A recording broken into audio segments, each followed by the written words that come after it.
So today is the day. Got the RX7. She's all cleaned up from the last video. We're gonna pull it back a little bit. I'm gonna sweep this floor up real quick. And then we're gonna jack it up and we're gonna start getting the heights figured out. Because that is how it used to sit in the rear. Like that was its setup. But we raised it a little bit in the front for the ice drifting day. So now I'm going to be lowering that back down. And I'm gonna do even more because like I said in the last video, we're gonna be bringing this thing to the mall where all the other race cars go to get shown off for like a week. So let's get this cleaned up here. We're gonna just sweep it up, push the car back and jack it up and get to work.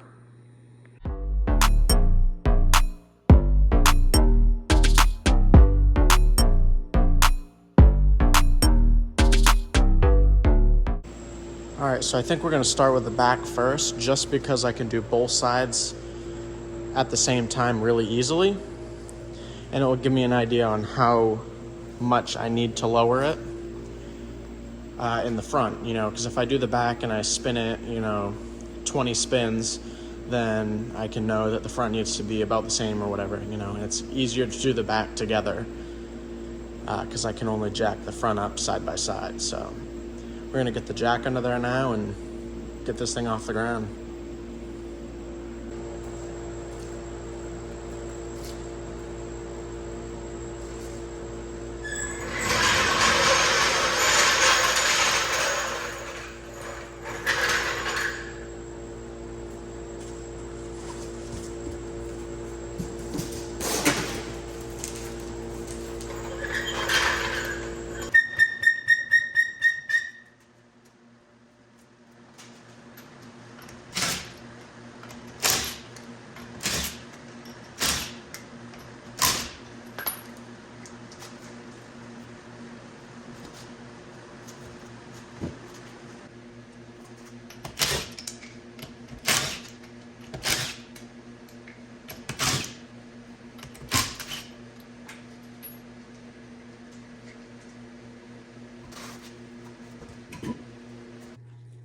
Okay, so I'm sitting crisscross applesauce here on the floor, and I've got a set of calipers. And what we're gonna do, you can see I just pre-loosened this like lock collar up, and I'm going to measure the distance from the top of this bottom piece to the bottom of this collar. That way I got this distance measured from here to from this to this on this side, and then I'll just carry those measurements over to the other side.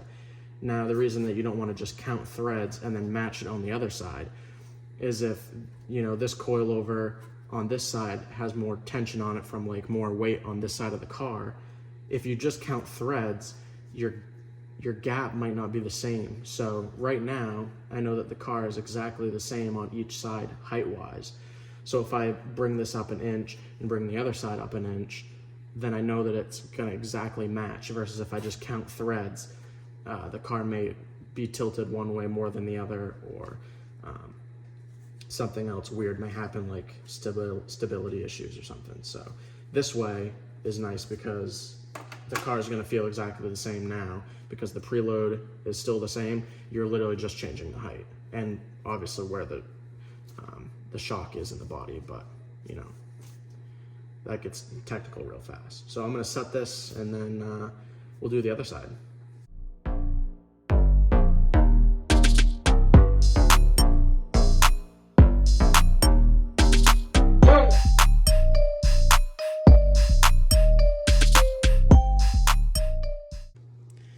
So I actually just finished adjusting this, and the threads bottomed out in that before it got to the height I wanted.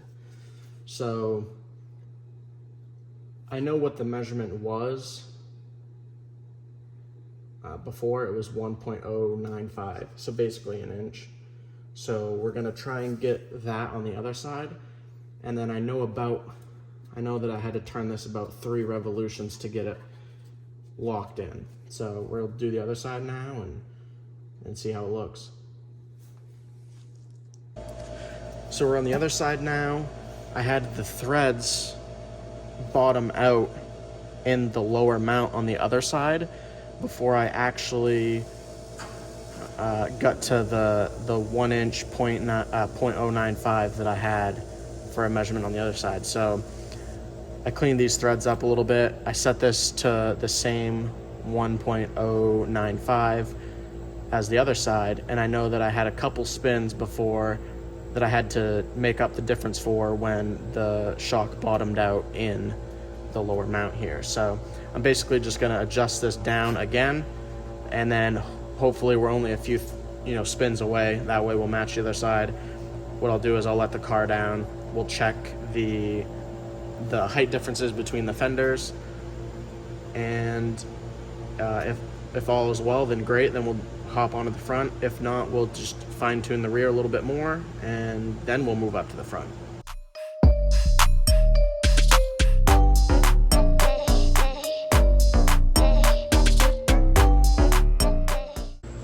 All right, so we got the rear coilovers adjusted, and I'm gonna put the rear wheels on it now, and then we'll get ready to lower it down here in just a second.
Okay, so I got both sides on, as you just saw.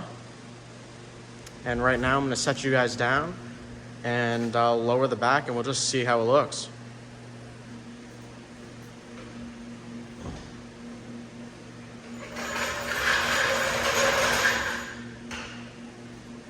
So initially, it doesn't look super low.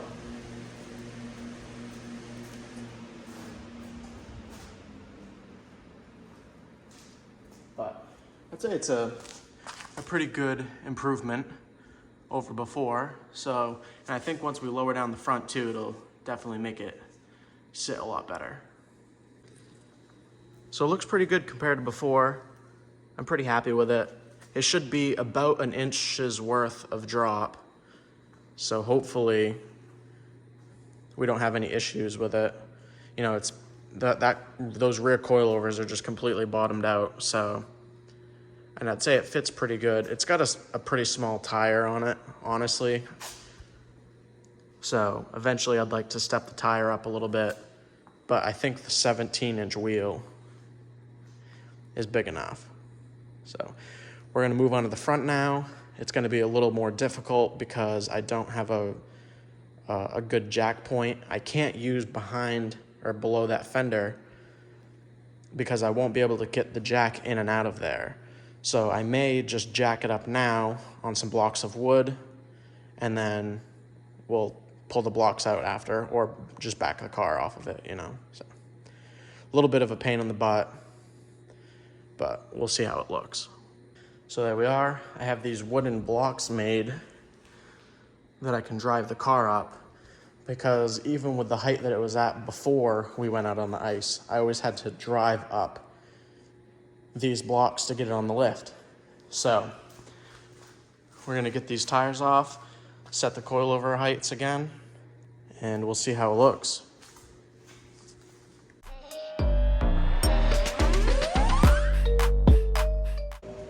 Okay, so I did these ones the other day, so they should be pretty easy. They're all cleaned up and stuff. I'm just gonna set my heights, and we'll basically just guess on this first one. I'll probably do like 1.5 inches or so drop, maybe 1 3/4 inches. and we'll see where that lands us. We'll do the same thing on the other side and then just set the car down and see where we're at.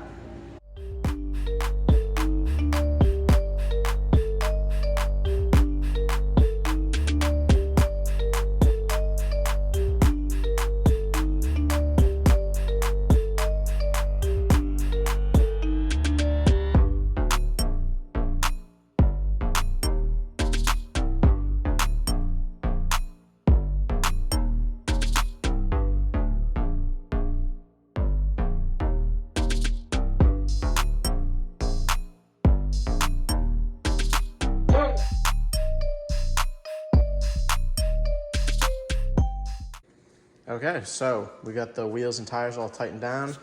I'm gonna just square up the wood under the tires to make sure we're good, and then I guess we'll lower it down and see how it looks.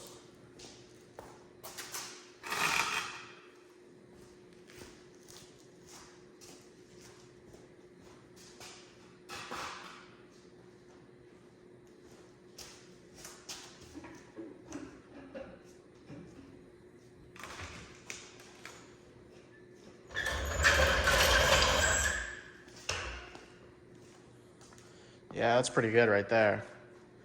That was 1.5 inches of drop in the front. So I'd say before, when we went out on the ice, it was raised about 1/2 inch over normal.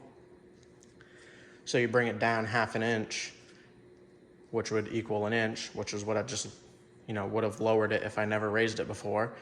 And the back was dropped 1 inch. So overall, it was a total of 1 inch drop.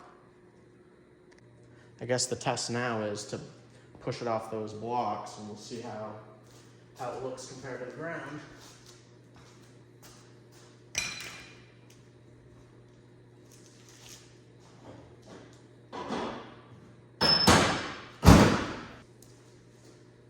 All right, let's see how it looks.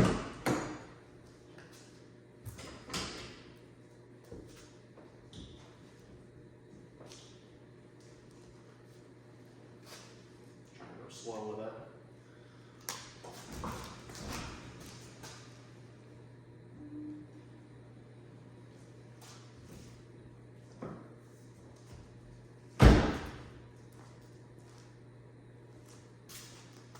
Yeah, I'm pretty happy with that. If the exhaust on this thing didn't hang so low, honestly, that would probably be a pretty good all the time fitment. So yeah, I mean, I'm way happier with this. Honestly, I'll probably look at doing maybe a new exhaust on this thing, or just try and figure out a different way of routing it or something maybe, because it looks way better like this than it did before, 100%. So I think that's gonna do it for now. This height is definitely much better. It's way better. Initially, the front started at 1.5 inches higher than it was currently, or is currently. So it was raised quite a bit in the front, and then we ended up going down 1 inch in the rear. So 1 inch in the rear, 1.5 inches in the front, and this is where it sits. And the rear is maxed out. So without modifying it or playing with the spring rates, this is basically how it has to be. Otherwise, it would be raked. You could lower the front more, but then the back would still be high. So it doesn't really make any sense doing it that way. But I'd say it looks pretty good. That's gonna do it for this video. I'm planning my next video right now. I have a thermostat housing that I need to change on the car because I have a rigged one that I kind of fabbed up just to get me going for that ice day on the lake. And then we also have a transmission issue where I have no forward gear. So I don't have reverse, I don't have first, and I don't have third. I only have second and fourth. So we're gonna look into what that is on the next video. Hopefully that new thermostat housing just from Amazon will do it. This car has a limited space on top of the intake manifold for thermostat housings. So hopefully that one's good enough. I guess we'll find out next video, but hope you guys like the slammed RX7.